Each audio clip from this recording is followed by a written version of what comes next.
Hey everybody, it's Drew at Large Badger Media. Hope everybody's having a fantastic day. We're going to go a little old school today. Go back to the original Commander Masters and open up a box here. See what we can find here in this. We have, of course, the Fabled Jeweled Lotus and a few other pretty decent hits out of here. You can find these all over the place. I got a pretty good deal on this one on eBay. It arrived to me now. It's got kind of a dent in it. So, you know, as Rudy would say, that makes it a little bit more special, right? More likely to get some good cards out of it, so time will tell here as we open this up. Hope everybody's doing well. We are getting ready for the holiday season, so as we gear up and get toward that, I hope all of y'all that want some Magic cards get what you need or want. You're at least going to get a lottery ticket, right? Or a box of lottery tickets, as the case may be. So here's the Commander drafts. 30 something, is it 30? I can't remember how many of this. There's 20 something in these. I can't even remember how many packs are in here. Let's see if it says here. 24. There you go. 24 packs of goodness. I remember, I knew these packs were bigger. If you haven't done one of these, if you're very new, I guess, to Magic, maybe you haven't done one of these before. There are bigger, these are, I think, one of their first forays into bigger packs. With, you know, theoretically more goodies and that sort of thing. I don't know if it's panned out that way. Overall, this is a good set. These are, and I'm not seeing, where are these made? This particular set is made in the United States, so should be set up in the traditional way with all of our rares and mythics at the back. There is not a pull tab, and these are particularly difficult to open. At least this first one is. We'll see how the rest of them kind of go here. And I don't know what iteration this is. I wish there was a way to tell what printing you get. And maybe there is. You know, definitely leave me a comment if you well, there is a way. You just look at such and such or this particular number or whatever, and it tells you it's this first, second, third, fourth gen, whatever. I don't know how many reprints I've had of this product. So, as per normal, I'm not going to spend a lot of time looking at these commons or the uncommons necessarily. So, start off with Storm Tamer there, Oracle, the Winnower, and our first one is not my favorite rare. So here we go with the Aurora Phoenix. There's very few of these Phoenixes, really, over the time of Magic that have really ever done anything. And then there's Azara, one of our first legendary people. Oh, and there's a legendary dragon. So that's not too bad. And a foil Rejuvenating Spring. So, I can't remember if these, Fast Lands or whatever they called. I don't remember if they did good in this set, but, you know, I mean, a foil, anything isn't too bad. Usually get a premium, although, you know, I've noticed that over time, sometimes just the pack versions of things, and sometimes non-foils do even a little bit better than the other way around, than the foil ones. And some of these products, just because they're so ubiquitous these days. Alright, Kamal's Will, not a bad pull. Not the best of the wills, but, you know, there's worse things there. Okay, and then we have a couple legendaries and a foil Fertilid. So I was kind of trying to remember, it's been a minute since I've opened one of these boxes, and I guess every box will have a foil in it. I don't remember how many foil rares or mythics there, but the fact that I got that foil rare land probably means I won't get a foil mythic, but you never know. We'll see what happens with these. There's something shiny back there, as always, I suppose. So, been building decks with, oh, there's a Thought Vessel, that's not too bad. No, an Opposition Agent. So, there you go, another decent hit right there with the Opposition Agent. And Ragrach, Son of Raga. And I played somebody in Commander the other day with Ragrach, and they totally built a Ragrach deck, and it just, stomped everybody. So, you know, ugh. Sorry. Really dislike that card. So, yeah, man, you can, lightly played card. Goodbye. So yeah, man, you can definitely play a, build a deck with some of these other legendary creatures like Ragrach, for instance. It's not even a rare. It's just all about your, you know, your ability, right? Because I'm going to tell you, you just, like, stomped us with it. So, it was pretty impressive. I enjoy playing Command Tower. I enjoy playing Commander because, like, I'm a predominantly standard player, although I've been playing more and more Commander. And it just amazes me. Wow, okay, alright. Okay. Alright, yeah, I'll take that. Mana Drain. Any day. I'll take that any day. So there we go. Wow. So I enjoy playing some Commander just to see how, you know, it's obviously a lot different, that sort of thing, but I think playing Commander really helps me be a better standard player. I don't know if other people are saying that or not, but it's just, you know, just to see, I mean, it's such a different way of putting decks together. And like kind of what you're focusing on with the draw, you know, the card draw and the mana ramping and all that kind of stuff. I think that playing Commander has made me a better standard player just because I'm able to, you know, see better. And like I said, I'm certainly not a professional Commander player or anything like that. I've gotten better, but I mean, you know, got plenty to go. Plenty of space to grow in that area. But I do think it has made me a better standard player, and I've been able to build better standard decks, keeping through those things in mind. Which is saying a lot, because I've been around for a long time. I mean, I started playing in '94, so I mean, I've you know, I've built a few decks in my time. You know, even though back in, you know, '94, '95, we just pretty much just got all of our cards and put them in a giant stack and just started playing each other. Until, you know, you know, you start learning, you go to a few tournaments, and after you build a deck, and you're like, oh, okay, and you start seeing things, you know, learning new ways to put cards together. But back in that time, I mean, you know, this is really pre-internet. I mean, it was around, but like, you know, we're still talking like the dial-up ages and all that kind of stuff. And like, if you wanted to get more information, you either got it, you know, directly from people you're playing with, or, you know, you learned, or, you know, some people that are super competitive probably had that, like, meta down and all that kind of stuff, and really saw that. But most people just played for fun. And, you know, that's why all those cards, you know, from that era are not in great condition, because people just tossed them around. Alright, there's the Rings of Brighthearth. Not a super monetary hit, but not a bad one. I mean, it's certainly, you know, still worth a buck or two. Not a bad pull at all. There's the Nightmare Cat and the Dread Tide. And yes, another Prismatic Piper, because who doesn't love a Prismatic Piper? To watch MTP Attitude, he cracks me up. If you get, you know, Evil Dave on there, he just gets those things and like shreds them, which is, I mean, honestly, kind of what you need to do with them anyway. They're definitely worthless. Yeah, you can build decks, blah, blah, blah, blah. I know that, but a lot of them are banned and that sort of thing, so, you know, it is what it is. There's the Court of Ire. Not one of necessarily the better courts, but there it is. There's the Wolf Beast. And Kamal. Alright, so there's the Mythic Heart of Krosa. Not a big money hit again, but, you know, a fun one nonetheless. Foil Kanji. Oops. Put him in his right spot. I don't think this is my foil etched one. No, it's definitely not. Foiling looks interesting though. Looks like weird foiling. And that also puts us officially 1/3 of the way through our box. So let's see what we get. We're at a couple mythics. Whole host of rares here. Oops, I don't know what that was. But we'll get back to it here in a second. So see where that shiny one really wants to come out and show me what's going on. We're gonna make him hang there. The Lore Seeker Stone, Sacred Behemoth, and the Necrotic Hex. For our rare, each player sacrifices 6 creatures. Cute.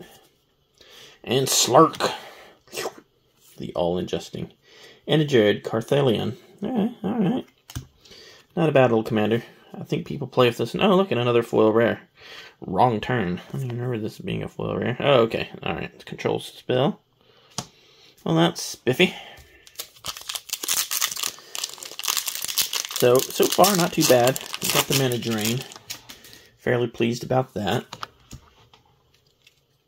Some of these, be interested in what else we get here. And we got, one just want mythic, but it's okay. I got a few decent rares there with the Opposition Agent. Got the Emberwild, nothing too super exciting. Keleth, Rayev, and the Aven Surveyor, who's the lord of all he surveys, at least in his own mind. So, speaking of all that, I had a weird experience today looking at the Aven Surveyor there. I was sitting here, watching some YouTube videos, and had a woodpecker. I live in the Houston area, but I had a woodpecker come, and I'm like, at first I didn't realize what it was. I just hear this like knocking on the outside of my window, and I'm in an upstairs room, so I was like, what the hell is going on out there? And I thought somebody was just being funny with like a stick or something outside. Oof. Not one of the best, oof. Yuck. For a mythic. That's tough, but, it'll be okay. I don't feel too victimized. And I'm like, what is knocking outside my window? And I look, open the blind or whatever. And there's a couple woodpeckers out there. Although when I opened the blind, he stopped and kind of went and was kind of knocking on a dead tree branch out there, which I much prefer. But I don't think I'd ever seen a woodpecker come and peck on a house before. I mean, I guess they can. I'm sure it's a thing, but I just had never experienced it. So I don't know if one of you, any of y'all had or not. Leave me a comment. Tell me what you think about woodpeckers on the side of your house. Sakashima's Will. Alright. At least that's certainly a better rare than what I've been getting here. Bilby. Not Bilby Baggins. This is the Corrupted Observer. He's the zombie elf, or I guess she, maybe. So, does anybody play red-green elf decks? I kind of have been working on one for quite some time, and I've never finished it up. I've pulled cards and kind of got an idea together. And for me personally, it just hasn't held my interest. I don't know what that means. I don't know if that's a good sign or not, but has anybody played one? That they're really like, wow, this is a great deck. There's Reshape the Earth for our 4th mythic. We'll see how many we get here. It's not a great selection of mythics so far. There's Lethiel. And Lathiel or Lethiel or whatever. I did manage to get a numbered card of Lethiel, and we did, that set. One of the only ones I've gotten of that. So, it has a special place in my heart. Not a super powerful card. I haven't used it in the deck. I've never built a unicorn deck or anything. But Lethiel. That's all the special place in my heart. Because that was the first, really cool card I got. And again, even with that, even numbered, it's not a super big money hit, but it is cool. It's the only numbered card I have, so there you go. The Automaton, there's the Immaculate Magistrate. Pretty decent card to play with. The Lys, Lana, and the Null Caller. Alright, so we're getting down to the last couple here of the second column of packs. 2/3 of the way almost. So what do you guys think so far? I'm just kind of saddened with my mythic pulls. I mean, I'm very happy with the mana vault, but I mean the mana drain. I would definitely be happy with the mana vault. But everything's kind of meh. It's Court of Cunning. I can speak English when I practice. And then Livio, the Oathsworn, and Wild Size. I think I'm going to ask for that next time I go to McDonald's or something. I'd like, I'd like to Wild Size my order just to kind of see what I get. I think for most people, they would just kind of ignore that and be like, what? But it would be fun to see. Alright, Return to Dust, Victimize again, and the Armored Sky Hunter for the Cat Knight. Bear Claw, Alina, Filigree Familiar, and my 3rd Prismatic Piper. So if I can get one for 5 of them, that way I have one for every color.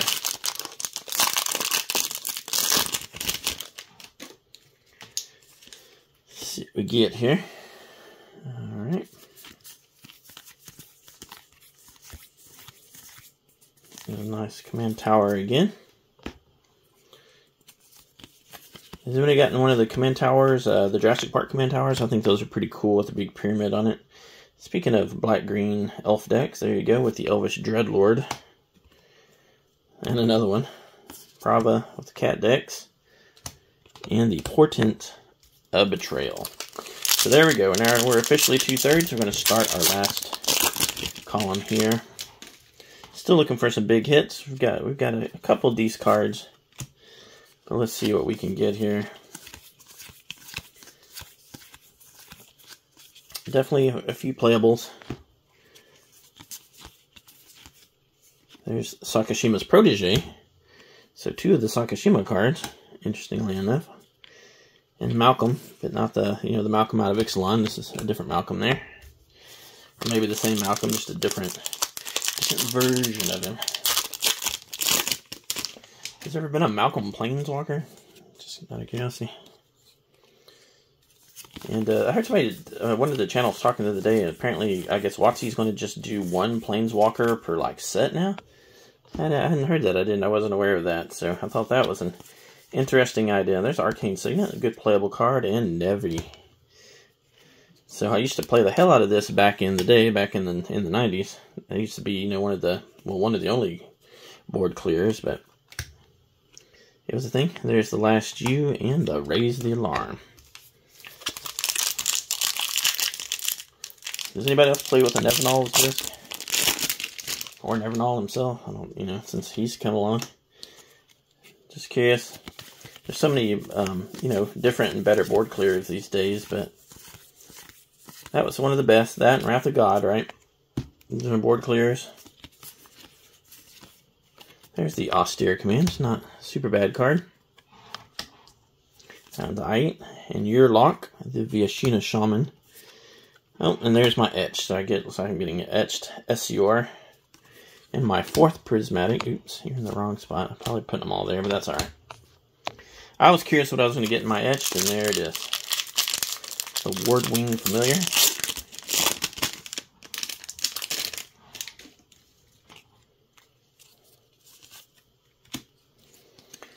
Alright, we're down to just a few packs here, so let's see what we get. But yeah. So, I have another question for y'all, too. So, me and my buddies, I play Standard. And they have, like, this... there's an ooze. The Bio-Waste Blob. They have a definite aversion to, Landkill decks.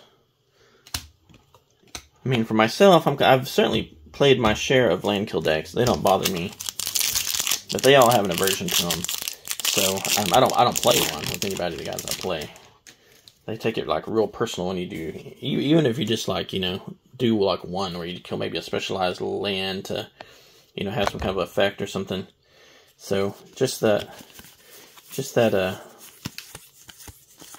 avoidance of Landkill decks is just, interesting to me. Of course, when we first started playing, they were pretty, there's the Trinia form for a 5th Mythic. Certainly not one of the better ones. Had an avoidance of like mill decks and all that kind of stuff, but I started doing mill decks and, showing how fun it was and, instant wins and infinite loops, those kinds of things. I just think they're fun. It's fun to do. So, the guys I play with have kind of started doing that too, just because, it is kind of fun just to do that once in a while. As a lark. And then, we talk about what we call leg sweep decks too, where it's like, you're going to win in like, second or third turn. Because occasionally they like to build that. There's the old command beacon. Which, honestly irritates me. I don't like losing in like 3 rounds. I like to play, Oh, I have a second etched in there. There's my etched rare. It's a Verna the Chaos Bloom. Oh, got it back to back. I don't think I've ever seen that before in a Commander Legends box. That's very interesting. Didn't even notice that at first. Alright, here we go. Last chance for romance. Let's see what we can pull out of here.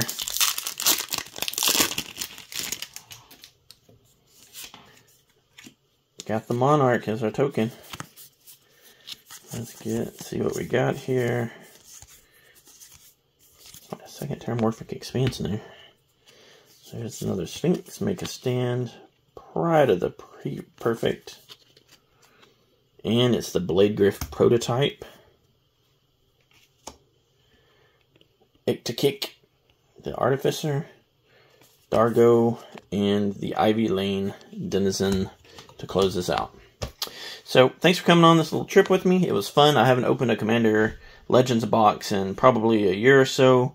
So, that was very entertaining, especially at the price point it was. I came out just okay on this. Nothing great. My mythics were kind of meh. I got 5, so that's about average. Can't complain too much. Couple decent pulls. Lots of little hits. So, overall, it was probably okay. Leave me a comment. Let me know what you think. Like I said, this isn't the best box I've ever opened. It's certainly not the worst box I've ever opened. No Jeweled Lotus, obviously. But I'm happy I got another Mana Drain, so that actually gets me at 4. So I have a play set. And there we go. So y'all take care. I'll see you next time. Remember to like, subscribe, leave me a comment. Let me know what you really think. And I'll talk to you next time.